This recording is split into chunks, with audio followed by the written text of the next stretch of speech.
Welcome back, everyone. I'm your host, Charlotte Stebbing-Mills, and today I'm joined by Jasper Steinhausen, who is the founder and CEO of Business with Impact. He is a business consultant with a speciality in making sustainability profitable for small and medium-sized companies. He has worked with more than 100 companies and has presented on the subject of business and sustainability for tens of thousands of people. Not only that, he's an author of the Amazon bestseller, Making Sustainability Profitable, which is a leader's guide to growing and a thriving business that makes the world a better place. Welcome to the show, Jasper. Thank you so much, Charlotte. It's such a pleasure to be here. I'm so happy to have this conversation because you are such a good fit for this podcast. It's particularly around just the nature of what it is you do. So this is going to be a great conversation. And I would love for you to start off by sharing with us, what do we need to know about you that's brought you to where you are today? Well, that's a good question. And I actually still remember that day that kickstarted my journey. I was just a teenager in school.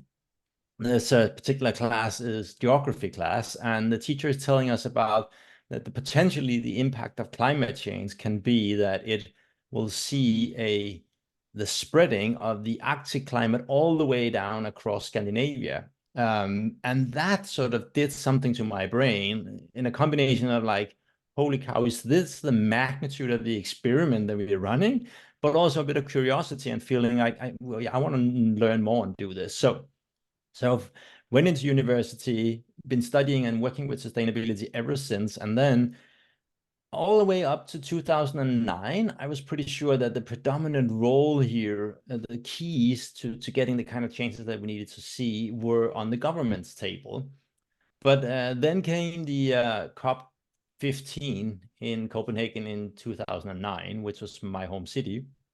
So I had first row, and it was literally like watching a car crash in slow motion, right? You can just see, oh no, this is going to go wrong and badly wrong.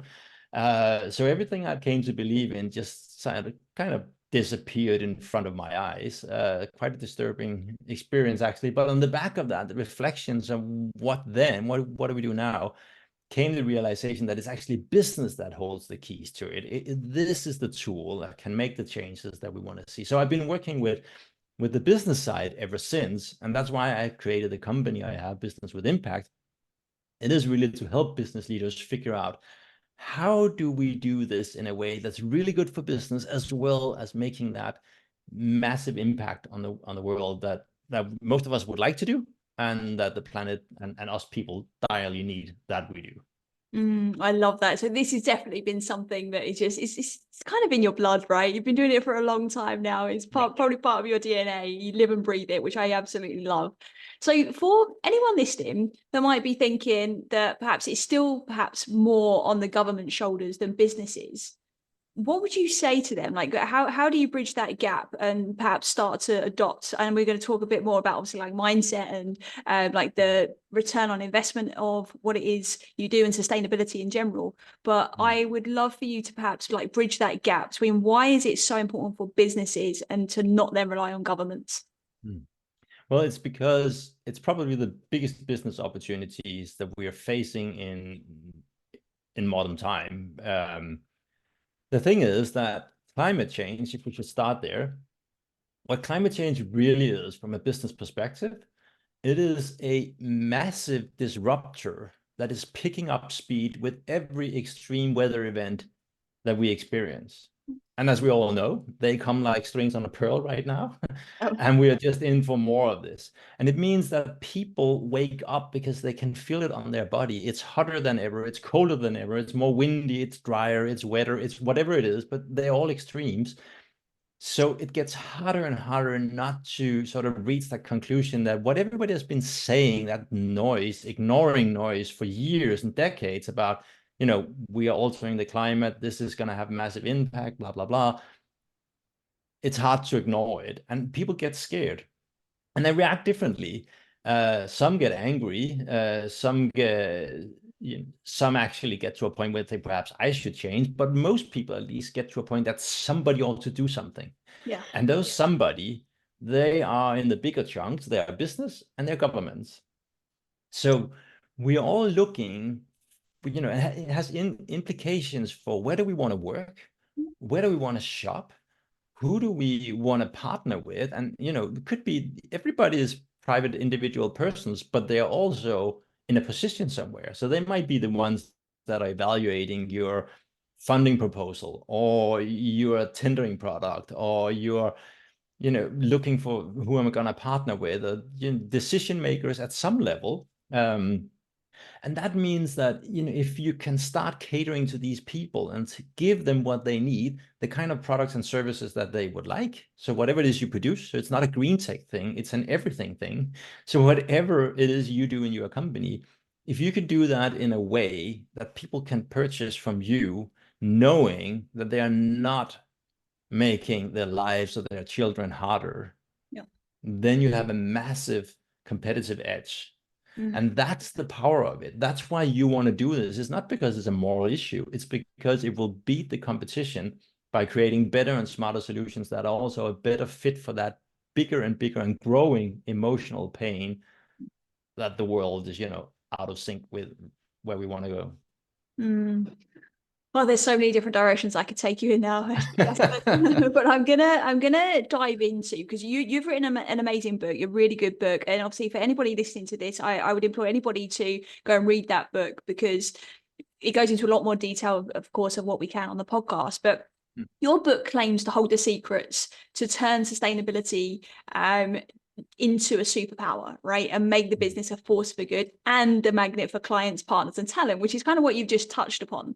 So what I'd love for you to perhaps share with us is like your top secret that perhaps everyone should be aware of, but they aren't yet. Yeah.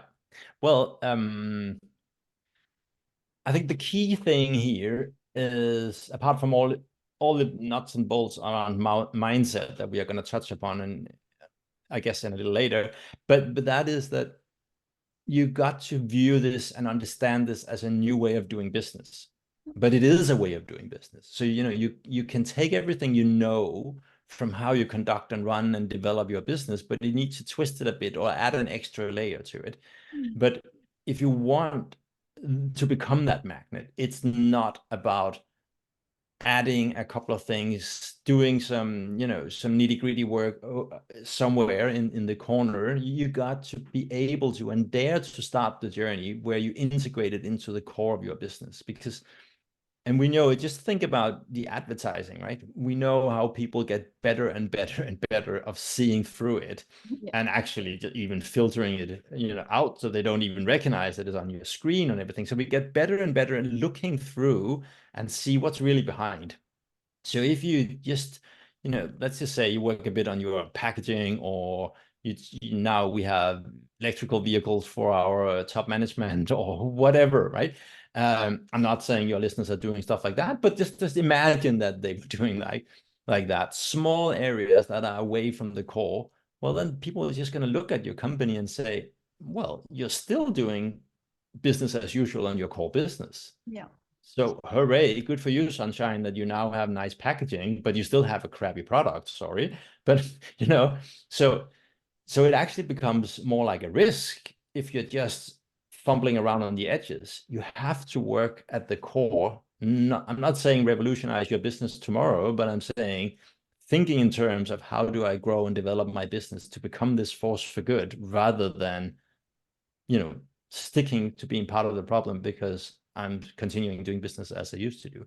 So I think that's actually the main step. If you want to become that, if you want to realize all the potential, it's daring to step into that space and start looking at your core business. It's so interesting. As you say that, like, we talk a lot on this podcast about well-being, obviously, and a big part of like the messaging and the way we're evolving when it comes to well-being is understanding that it's not just like an add-on, right? It's not a yoga class here and a yoga class there. It's what needs to happen within the culture, what needs to happen within the workplace design to be able to actually, create that change from the core, like you're describing. So the sustainability edge is no different, right? We need to really look at, okay, how do we do this from the inside out? So that makes perfect sense. And that's actually a bit of a paradigm shift, isn't it, for a lot of people? How does somebody start to approach that then? So they know the secret, it's an inside out job, they want to start at the core. how does somebody do that? Because, you know, we've got business leaders listening to this that are busy, you know, they might be lacking on resources, they've got other priorities going on. How does somebody approach this? Well, I think the key thing I always say is that before a green transition comes the mental transition. So it's the mindset part, because if you get that right, then everything else becomes easier.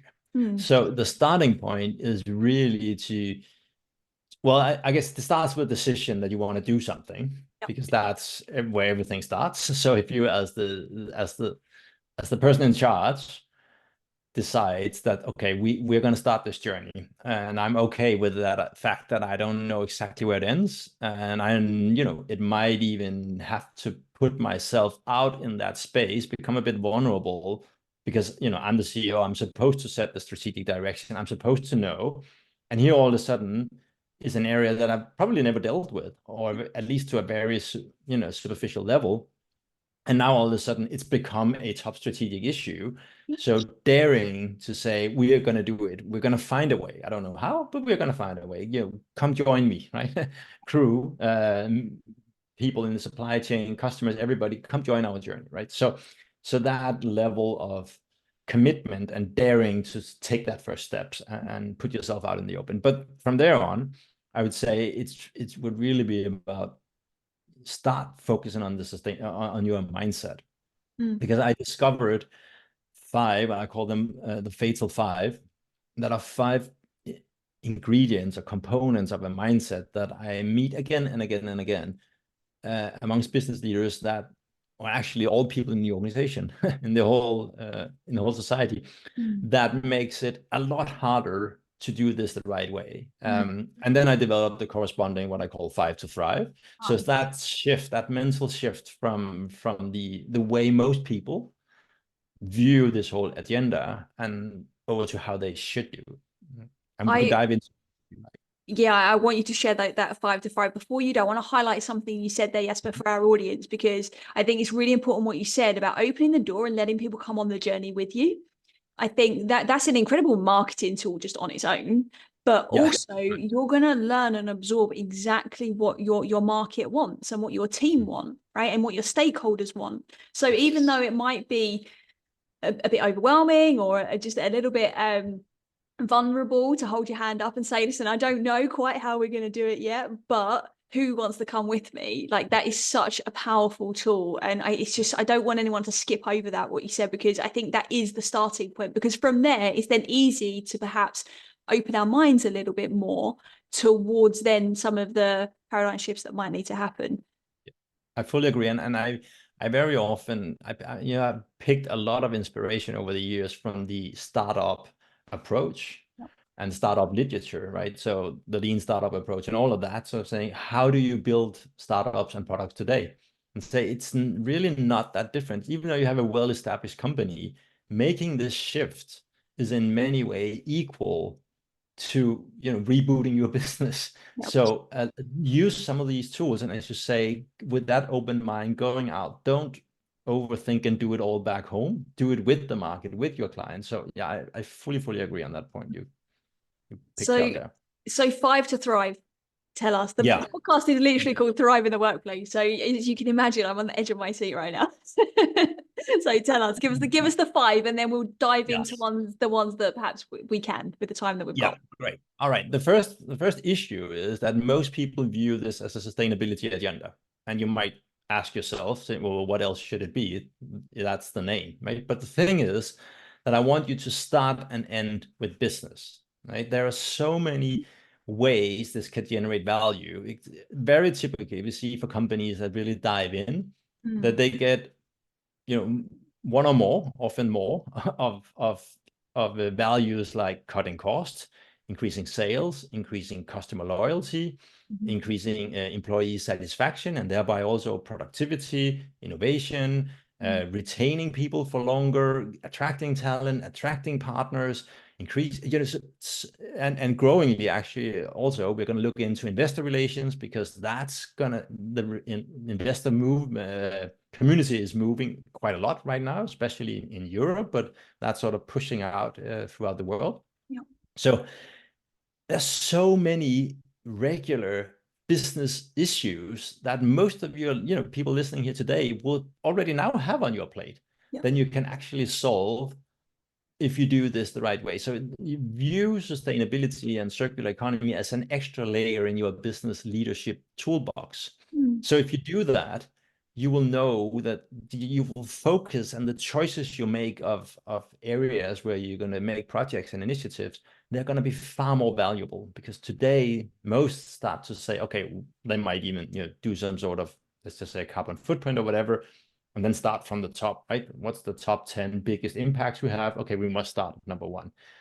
But if it's number 5, that makes sense and correlate with solving one of your biggest problems and one of your clients' biggest problems, then by all means, start there, right? Because that's going to give you the implementation power and the direct business value. And then over time, you'll get to some of the others, because as it grows, it changes what becomes valuable for you to fix. So that's the first one. Yeah. I love that. It's so common, isn't it, to see. I guess it's a bit like what we said earlier, almost like an add-on approach, where it's just like, this is a good idea. Everyone's talking about this. This is the thing we need to do. Well, actually, what's most meaningful to your business, and where can you get the highest return? And I'm going to dive into return on all of this with you once we cover some more of these 5 for sure. That idea of making sure that it is aligned and correlating to the business needs, again, is so important, rather than just almost seeing which way the wind blows and what's hot right now, not literally, and then doing it, right, I think is necessary. Yeah, and very often you will, again, that's why we have this where we started, that you got to dare as a leader to go into this and decide that you want to learn and understand this area. Because what happens today is that most executives don't have very much experience and understanding of the whole sort of sustainable area, whatever we want to call it. And then they will reach out to a technical person, and the technical person likewise has very little understanding of strategy, leadership, and business, right? So they will come to it from a technical or environmental point of view, and they will give you the advice of do what has highest impact, right? So you got to be able to add your understanding of business and leadership and strategy to that advice, or actually even better, you got to be able to ask better questions so you get better answers, and then you'll make sure you start and end with business, right? So that will be the first one. The second one is, all of this agenda is completely marinated in reductionism and guilt, right? It's stop doing less of, reduce, avoid. And that's on a personal level, and it's on most of the targets that companies set themselves and the countries set themselves, and everything is reduced by X amount. And very often the ultimate goal is zero carbon, zero waste, zero everything. But look at that from a business perspective. How much power is there in zero? Well, actually, pretty much zero, right? How many leaders get up in the morning and think, if we could just get to zero this year, I would love it. It's going to be the best year ever, right? Unless you're, making a U-turn and a complete turnaround of the company, you might aim for zero, but you definitely don't want to stay there, right? That's a necessary pain point to pass to get into positive territory. So when we communicate and when we think about what we're aiming for, it's not about reducing, it's about creating a new and smarter and better version of it. Because when we talk about reduce and avoid, what happens is that unintentionally, we also speak to that little part in the old part of our brain where scarcity sits. So what happens when there's something you're about to lose? You hold on to it, right? So the irony here is that every way, the way everybody frames and works with sustainability and climate change and all of this means that it's actually harder for people to join in, because even though, we like to, we still have that brain that automatically says, no, hold on, right?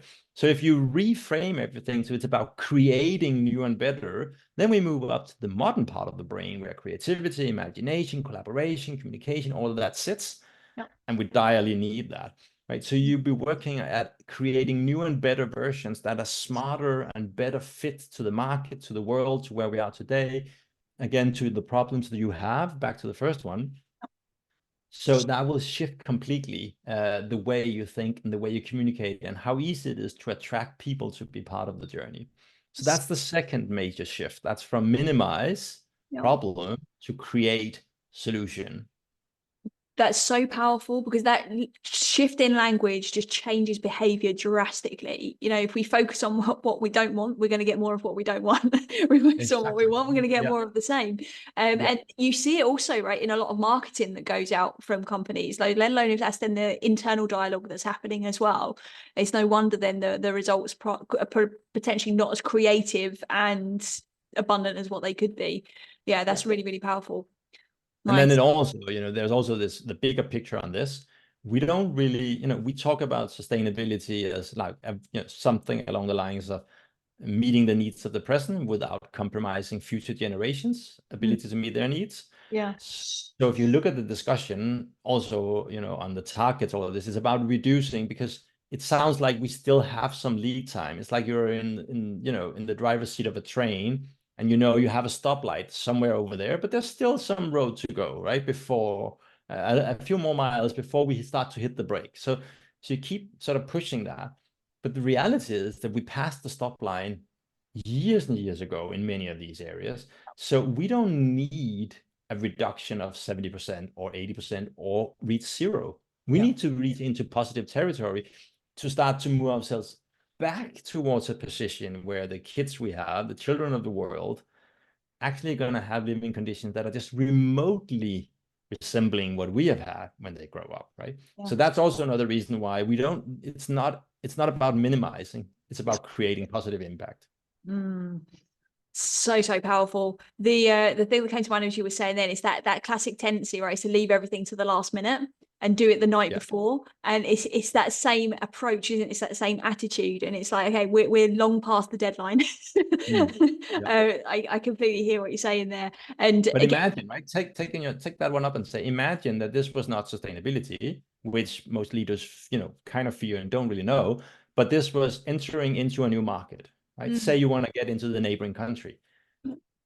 Would you ever imagine that you say, okay, the plan is to get there by 2026. So late fall 25, we'll start planning and investigating a bit. What kind of product do we want? Perhaps what are they like in that neighboring country? What are the pain points?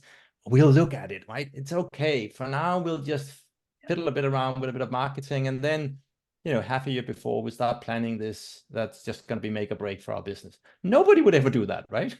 Exactly. So why do we do it with this area? And I think it's because, again, business leaders don't really understand it. And thereby it leads to this personal pain point that they have to put themselves out there and say, I actually don't know how to lead this. In the back of their mind, I'm not good enough. I'm not good enough because I'm supposed to, right? That it comes with the territory. If you're the CEO, you should set the direction. Yeah. So, Give us number three. Give us number three. So that was number two. And number three is the fact that everybody's saying green products cost more. And this is an area where it really is a mindset thing, because as I just said earlier on, there are so many ways where you either reduce cost, increase sales, lower the cost per sale because you increase the loyalty, you get more innovative, you get better people, you get higher productivity. There's so many ways where you can actually save or make more money. So why is it that we by definition say if it's green, it's going to be more costly? And the thing is, the brain is by far the most energy demanding part of our body, right? Around a third of everything all calories burned is consumed by the brain. So if we just allow ourselves to come up with a new solution but it's okay, it's 10% more costly, then I bet you're going to be right? Because the brain is going to stop the second it gets anywhere near that.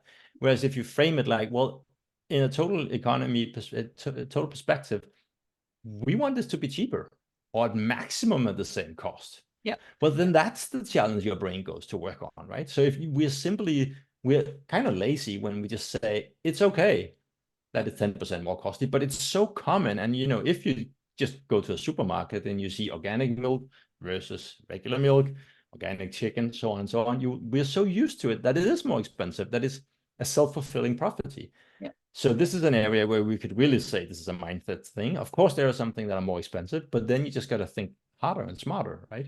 Yep.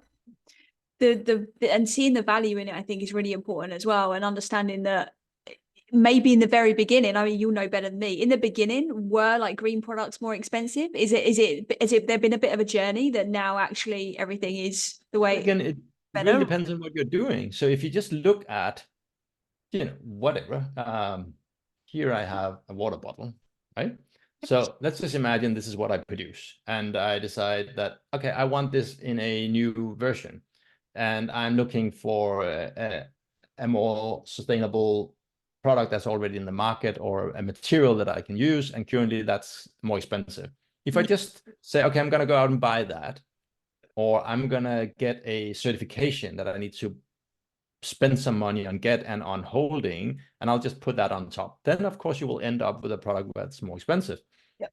But if one of your key things were that, no, that's not going to happen, what does this provide? What's the service that it provides? Well, it provides the ability to store and keep something liquid for an amount of time that I can bring with me, and in this case also keep it slightly cold. But anyway, okay, so how could I possibly do that in a way that, how could I fulfill that need in a smarter way that wouldn't necessarily cost me things, right? So you've got to ask different questions. If you just take one-to-one, I'm going to, do this the same way, but just with different, more expensive products, because also materials, perhaps also because it's, economy of scale, there's less of it and all of that.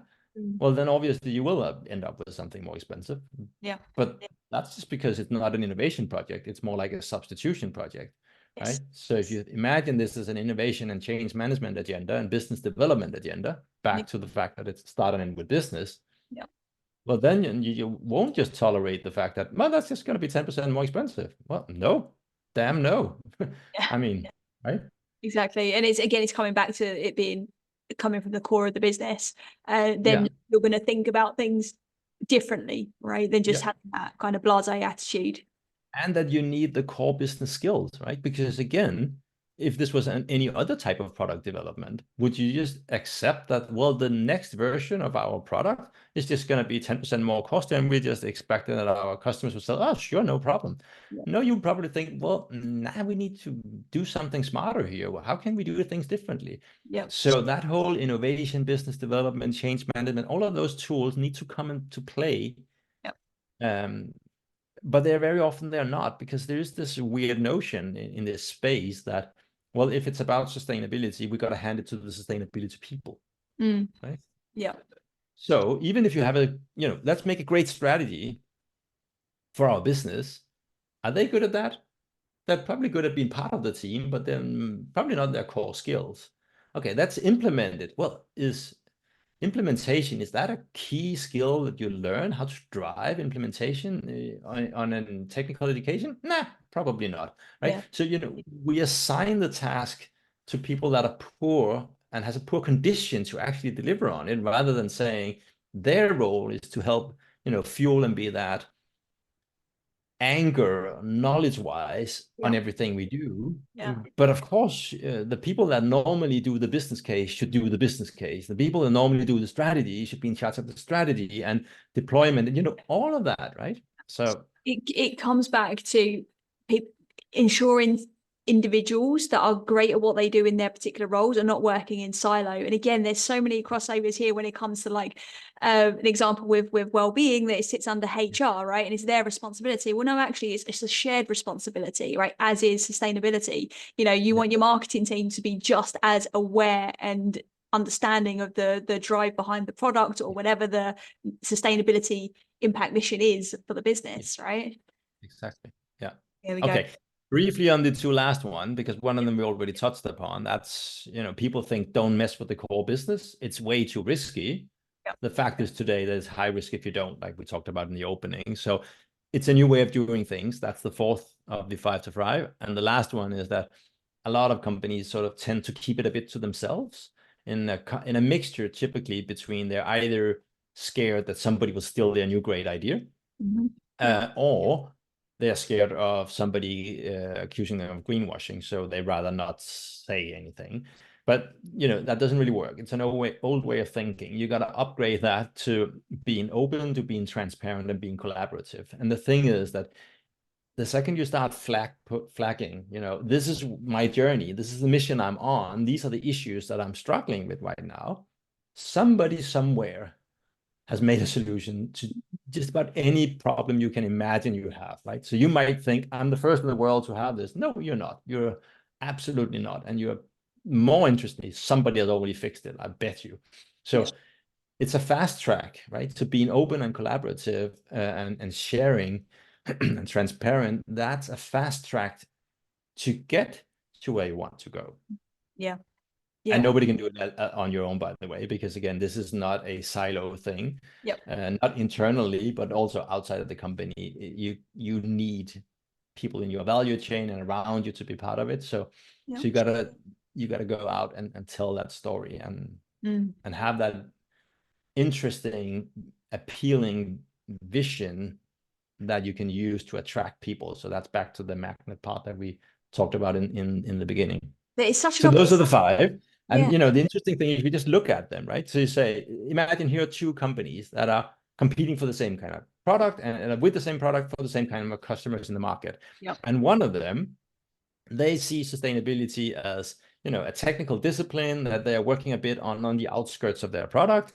They focus on minimizing their negative impact, and whatever they do tend to lead to slightly more costly products. So they might have sort of a green portfolio as part of their, and it's clearly something that it's projects going on there. They have a business as usual, and they shy away from telling too much about it. And then they meet this other company that solve meaningful business problems for themselves and and their key clients, that are working with a vision to create a massive positive impact on the world, producing better or cheaper or at least higher value product, better value for money solutions, clearly a new way of doing things. And they shout out to the world and they collaborate with people. Who's going to win? Exactly. It's always going to be the latter. Kind of like a no-brainer, right? So it's like trying to, go into a battle with tying both your hands on their back. If you stick to the old way of doing business compared to going over to that 5 to thrive mindset.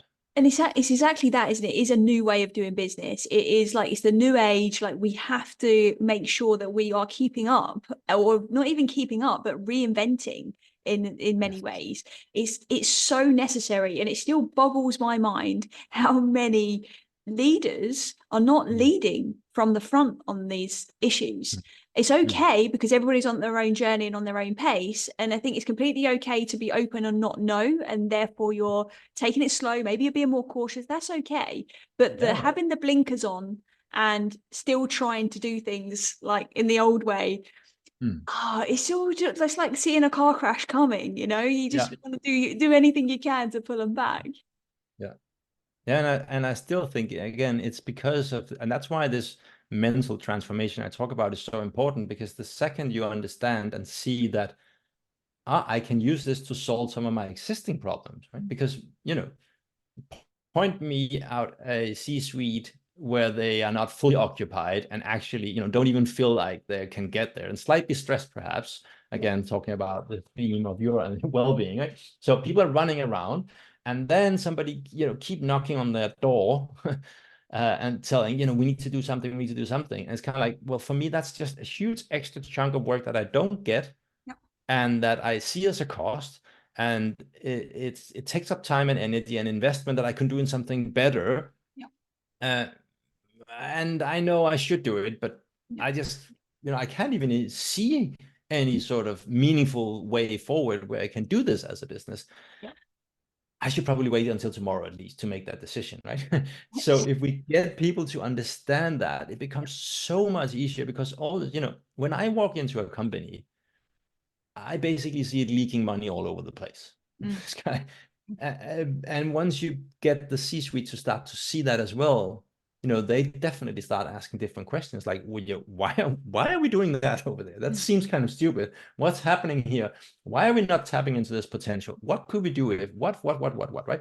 So you get that periphery of questions that all of a sudden pop up into their brain when they figure out how they can anchor all their knowledge and understanding of the business and strategy and leadership and all that. We're doing things pretty poorly. Let's do things differently, right? Something you mentioned there was the picture of a leader that is thinking, or anybody even in the business, to be fair, that is thinking, this is just another big project and it's a cost.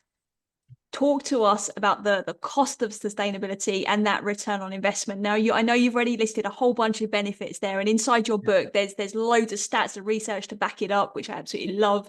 But to touch on that for me, because you in your book as well, you speak about the impact curve, which I also find quite interesting. So tell us more. Yeah. Yeah.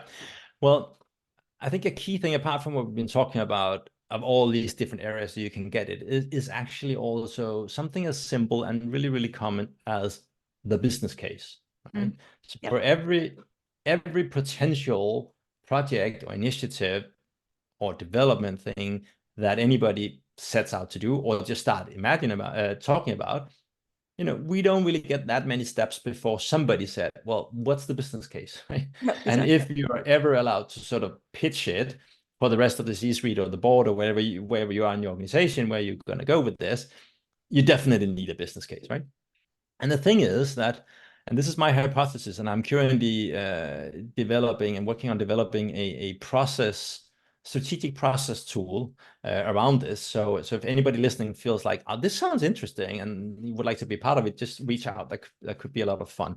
But anyway, I have an hypothesis saying that today we turn down a lot of environmental projects because they look like they have a poor business case. And the thing is that, if imagine this was a piece of land and you were a gardener here, then you might harvest you might sow in one area, but you will actually be able to harvest from lots of different plots of land. Yep. It's kind of like it's spreading, right? So in the business context, you might have one account where you file the costs of this kind of typical whatever type of investment you're doing.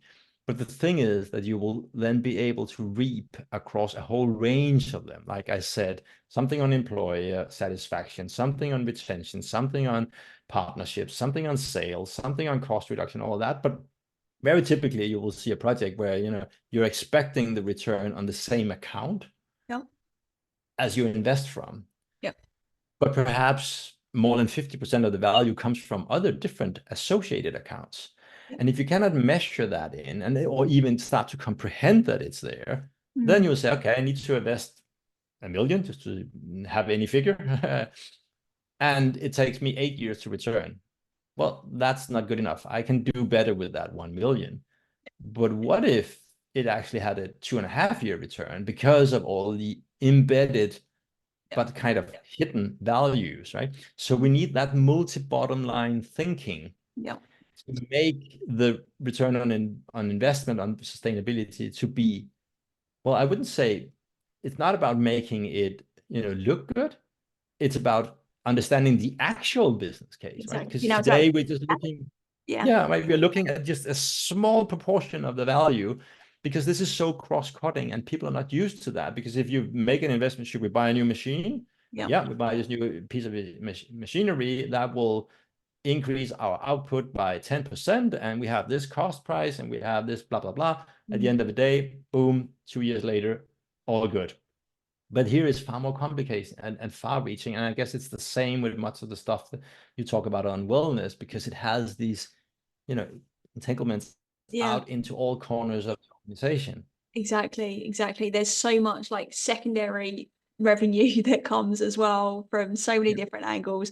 So is that the tool that you're building right now that you just referred to? So you're building a tool that does this and will help businesses see visibly what is going on and where their money is. Exactly. And what I want to shy away from making this a technical exercise. If this becomes hugely successful, then we could turn it into a tech project. But I would really, really do everything I can to avoid it end up there. So as I said, it's more like a strategic process tool. So it will help people based on KPIs and methods of doing it in all these different areas: HR, sales, marketing, branding, blah, blah, blah, all of that. to structure a process where we sort of get through the reflection of all of this, and we'll be rating them on a scale. But so it will not be like a classical business case where it's now all calculated and the number is. It will more be like the regular one combined with all of this. But then my approach to this, and again, I'd really love to hear what people think, is that, let's just say I take your leadership team through the process and we together reflect about the value up against what's, top 5 problems for you guys and for your ideal clients. And if you just can see, well, I can really see how this will massively play in and do something good on this and this and this as well, even though I don't have the exact number. Because again, we know it and we understand it and we know how big the pain is for us. So if this can contribute, then it might not be able to say the dollar amount is, but I could say on a 1 to 10 scale, this is going to be an 8 on helping fixing this problem. So that in itself is enough value. So even though it has an 8-year return or whatever, I now see that plus this that are key for us to get, we do all kinds of stuff to try to solve these issues. I think we should do this as well, right? So it won't alter in the actual number, the business case, but it would add that reflecting and strategic leadership part to it. Yeah, and it's great to have the markers, isn't it? Because it tells you how far you go. So running a marathon, you want to see the markers to see if you're getting closer to the finish line, and you want to see how that's going to impact everything else. And I think it's so important because, like you said, it creates more of a business case, right? You can start to see the overlap. You can start to see how synergistically it all comes together, and that's where, you talk as well in your book about getting people on the bus, getting everyone on the bus, and that's a big part of it as well, I would imagine. Yeah, that's right. Yeah, and that's another essential step, right? Once you get going, because often I find that it's in the minds of a few people that starts this, and it has to be anchored somewhere at the top. But it's still for you to really get this up and running. And again, obviously, because this is, as we've been talking about a couple of times, it is about working on developing the core business. And you don't do that just being a couple of people and the rest still in the old way of doing, right? So you need to have everybody on the bus, and it starts with the leadership team. I remember I worked with a company at a point, a huge company, where we set out a really, really ambitious, positive impact mission for them, that we passed through the leadership team and through the board, and everything was good, and they were really fired up about it and doing a lot of stuff. But then it's kind of like one of the divisions keep sort of not being completely on track, and then all of a sudden it's kind of, hey, let's have a look what's going on here. And then it turns out, that the part of the management team that were responsible for that was on the top of that division, well, he was not like 100% on board, right? He wasn't, it's great and I like it and I endorse it, and but he didn't really own it. So the thing was that whenever you need to make the priorities on a day-to-day basis, what do we do? What don't we do? What projects do we initiate? How do we prioritize the money? Blah, blah, blah, blah, blah. It kept being sort of just pushed slightly down, right? So it was not in any way that he was opposed to it. He was just like all in. It wasn't his, right?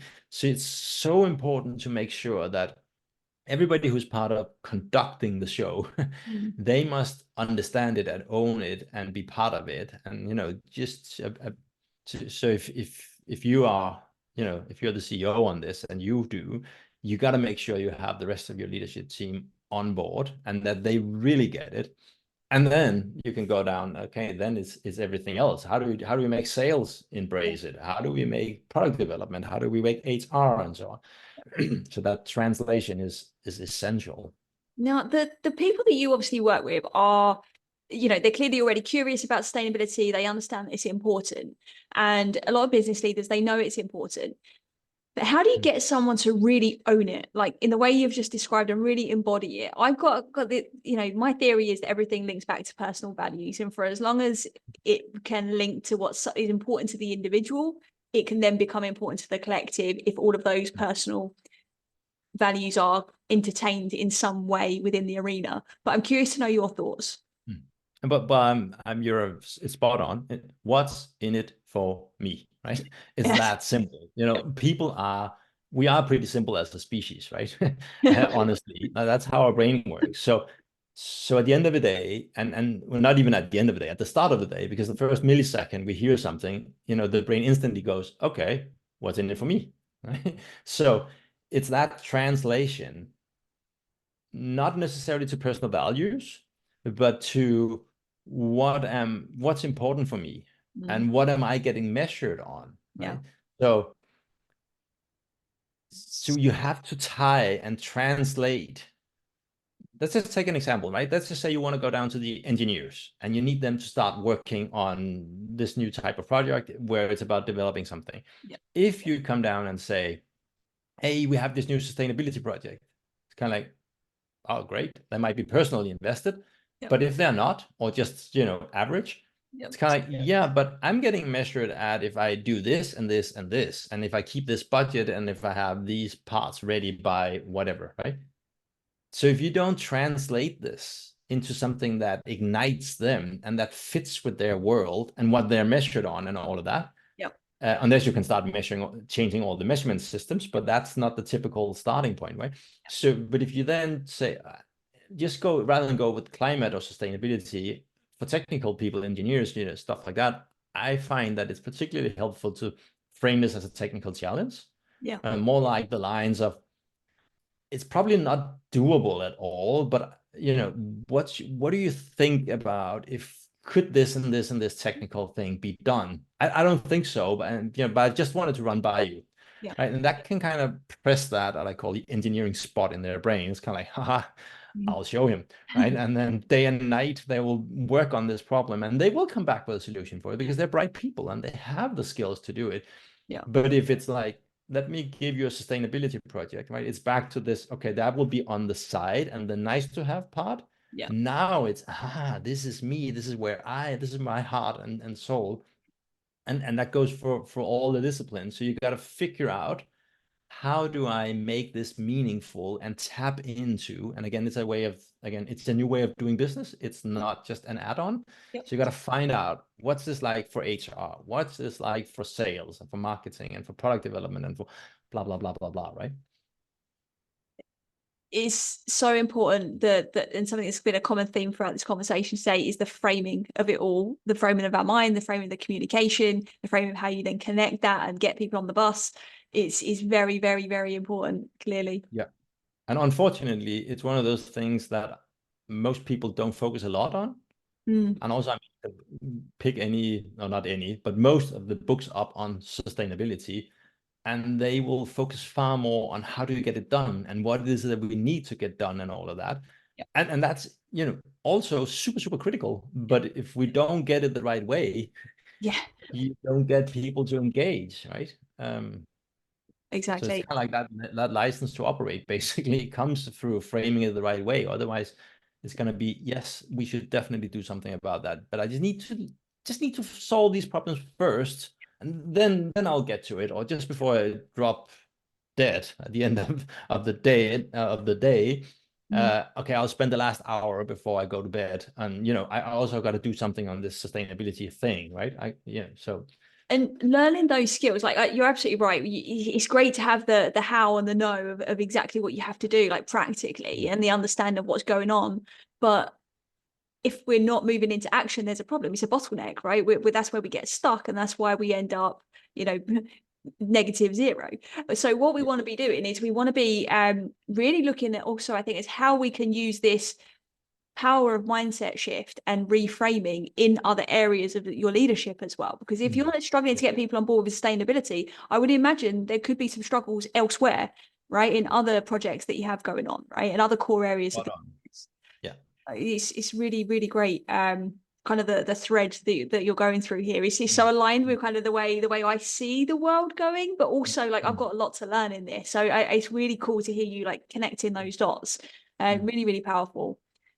So Jasper, got a question for you that I'm really curious to know your answer to. If you could put one piece of advice into a time capsule that you believe would stand the test of time, what would it be? That's a really, really powerful question. I love that. I could put it in one sentence, and I think kind of hopefully it shows people how it wraps up everything that we've been talking about. I would say create business with embedded environmental impact. Mm. That's all it should say. Because if you do that, if that's sort of your test for every idea, does it add value and does it add impact? If Yep. not, back to the drawing table. Yep. So you actually just need that one line. Yep. And that can be used to filter all initiatives that you possibly make, whether they come from the sustainability corner or the traditional business corner. Yep. Does it generate value Yep. and positive impact? Mm. If not, rethink. And embedding it into the environment is so important, right? So it's more or less like the name of your business, but the embedded in the environment is the critical piece of that as well, isn't it? Because that's rooting back into the core that we spoke about, correct? Yes, and will also, I mean, if you do this, it will force you to go down to think again about what are my clients' situation and what are my own key problems that I'm dealing with, right? How can I use sustainability and this journey that I want to go on to create new and better ways of serving that need, serving those problems, and then at the same time, or it could also be part of the problem that they feel again scared and all of that. So, but it's it's really about that innovation journey and development journey rather than we just need to find a way to cut X%. Yeah, and tick the box. Yeah. Bet you hate a tick box. Yeah. Yeah. Not that kind of box. Yes, but you've got a really great tool as well for our listeners to come and use, which is a scorecard that really, really helps them move this forward. So tell us a bit more about that. Yeah, well, what we've been talking about here is part of a method that I created that's also in the book. It's called the Impact Blueprint that takes you through the 5 steps. I actually managed to sort of boil it down, again, coming from that entrepreneurial approach, thinking what's the minimum viable product I can create for a model rather than this all-encompassing, huge, complex model. Now, thinking the other way, let's make something that's so simple that people hopefully get it quite fast and can start operating it on their own.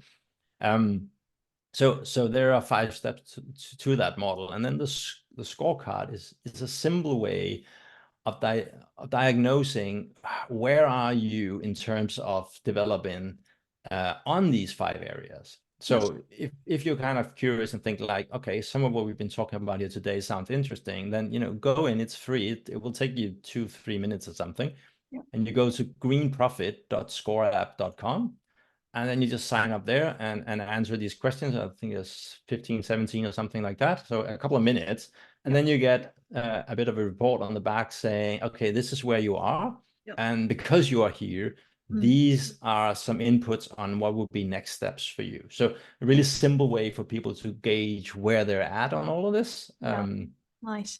Can you give us the 5 areas? You don't have to explain them in detail. Just give us like the top line.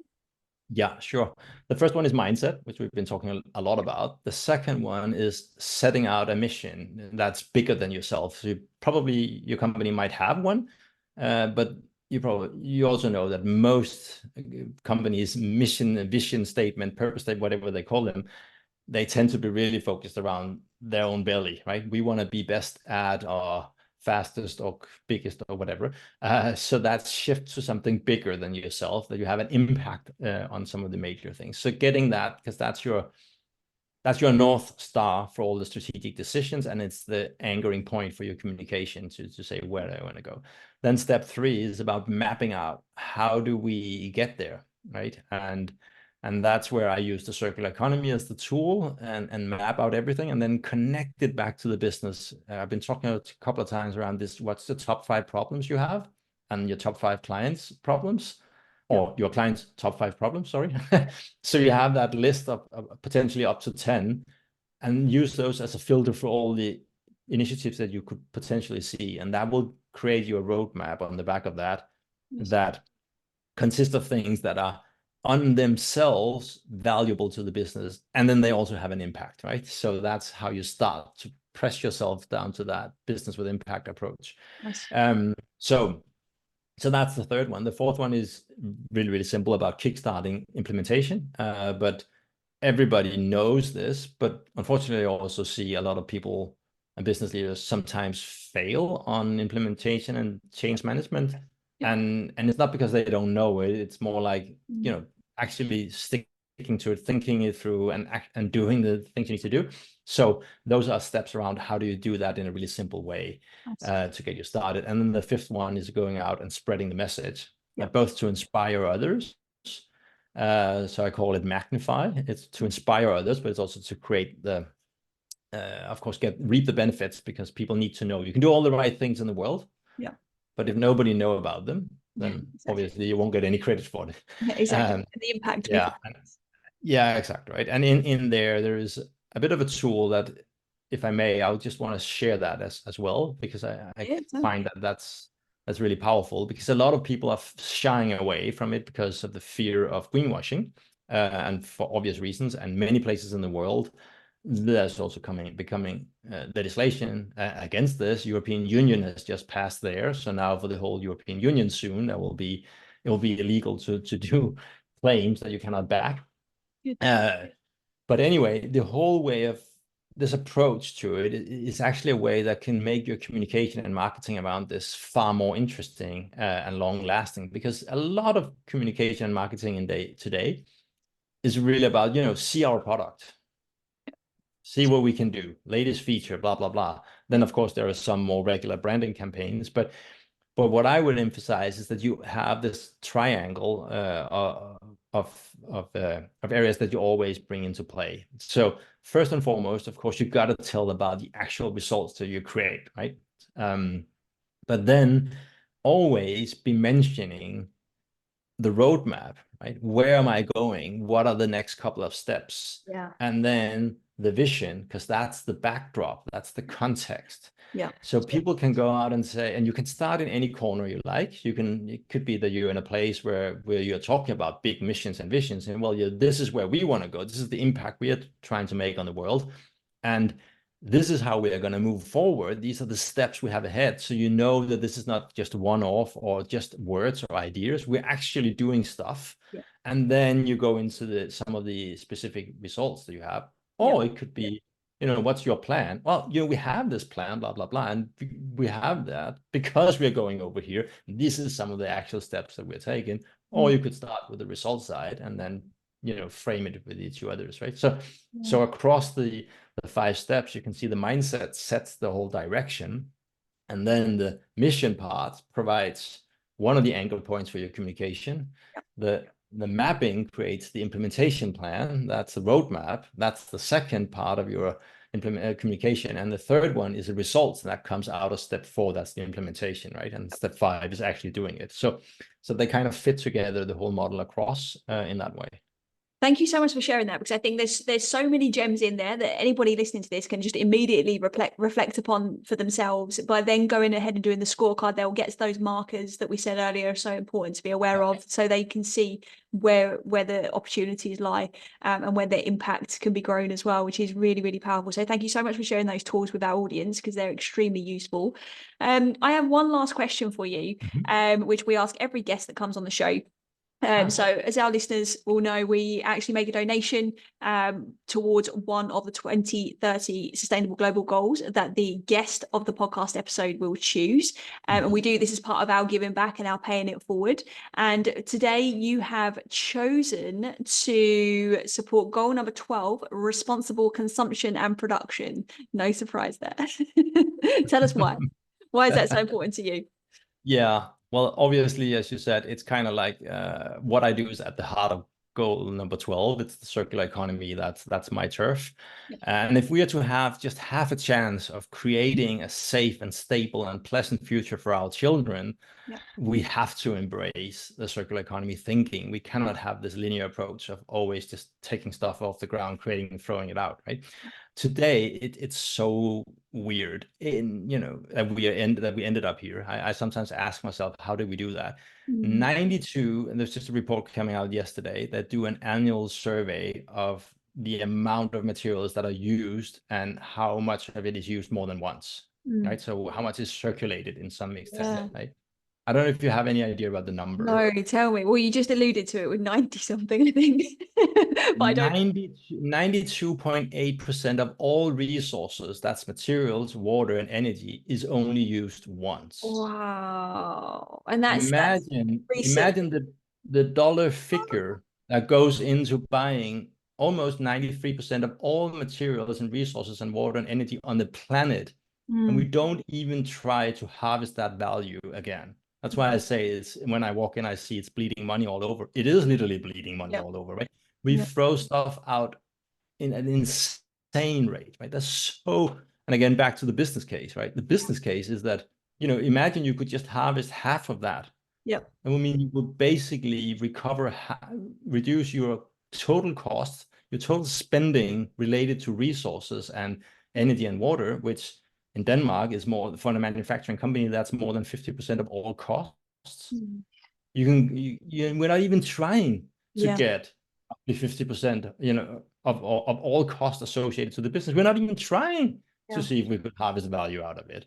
It's so insane, right? And I just saw something from your region, a study I just came across yesterday, where the Secretary General of the Union of Arab Chambers, I don't know if you're familiar with that organization, but they had released a study saying that you could save $58 billion by 2030 alone by looking at circulating some of your materials, saving on waste, and also increasing innovation and all of that comes on the back of it. So that's just for your region and one cover, and that typically, I haven't looked into the details of the study, but almost always I find when I do that on such studies that they have a far more simplistic approach to circularity than what we've been talking about here. So my guess is that you can actually, it's a really, really conservative guess on the potential value that lies there. So, for all the reasons, right, to sum it up, it's better business and it's for a better world. It's low hanging fruit, isn't it, as well? It just seems so obvious. And I mean, those studies clearly as well, like, just support the work that you're doing and emphasize why it's so important. And I really appreciate that you're pioneering on this, because we need to have more exposure to these kinds of conversations. So I'm so thrilled that you've made the time to come onto the podcast today, and I really, really appreciate it. And I'm sure our listeners want to continue following your work. So you've shared where they can go and check out the scorecard, but where else can they connect with you? I think my main platform is LinkedIn, so feel free to connect me there or follow me there, or whatever you like. In there's also a bi-weekly newsletter you can get into if you want more insights on all of this. I share a lot of stuff. I also have a podcast called Green Business with Impact. So given that you're listening to this, you might be into podcasts. So perhaps that's another one for your stack, if you like. So there are various ways where I try to give away a lot of stuff on this, because again, I get up in the morning to get business on the right side of history by making it a force for good. So I'm just pushing as much as I can out. And I know some of them would like to come back and work with me, and that's great. And some want to do this on their own or with others, and that's also perfect. As long as they do something. Yeah, exactly. Yep. So the book is also written as a do-it-yourself guide. You can pick it up, and that will walk you through all the steps there, all the processes, all the questions you need to ask. It's all there. You can just go do. Nice. Well, all of the links to your scorecard, to the tools you mentioned, to your book, to your LinkedIn will all be in the show notes as well. So wherever you're listening to this, for our listeners, or wherever you're watching it, you can just look into the notes and you'll see it right there. Jasper, thank you so much. Well, it's me that's thankful. As I said, helping me spread the message. So thank you so much for being on the show. It's been really, really interesting conversation. You're welcome. We'll see you soon. If you enjoyed this episode and you haven't done so already, hit that subscribe button so you never miss an episode. Then share it with a friend who you think might benefit. Spread the word. That's how we're going to impact the world, by helping each other. We appreciate you so much, and as always, unconditional love and wellness to you.